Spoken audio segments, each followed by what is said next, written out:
I the meanie for fighting on Easter? I sat next to a stranger at lunch with my boyfriend's family, and I couldn't help but feel uneasy. My boyfriend was sharing his DJ career experiences, and I realized that this gentleman was asking prying questions about our relationship. He began inquiring about my boyfriend's late-night gigs, and I cringed as my boyfriend started explaining the situation by saying, "She has a problem when I have late gigs," referring to me. The gentleman then asked me why, implying that I should just let him do what he wants without any restrictions, which bothered me.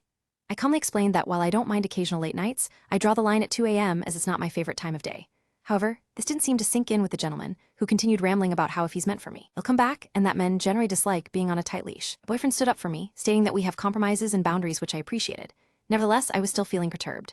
You see, my boyfriend has broken my trust in the past, and this incident made me worry about our progress. It seemed like he had thrown me under the bus at that moment. When discussing how we met, my boyfriend started telling the story of our introduction, but I interrupted him, trying to interject a friendly anecdote. Promptly told me not to interrupt while he was speaking and continued sharing his account without pause. This embarrassed me, as it became apparent that he was actually upset with me for attempting to contribute. I eventually pulled my boyfriend aside when we had some alone time and expressed my concerns regarding the earlier conversation at the dinner table. I asked him where all this came from and if he could explain why the gentleman made such comments. He grew defensive, stating that it wasn't his fault and that men usually act in a certain manner.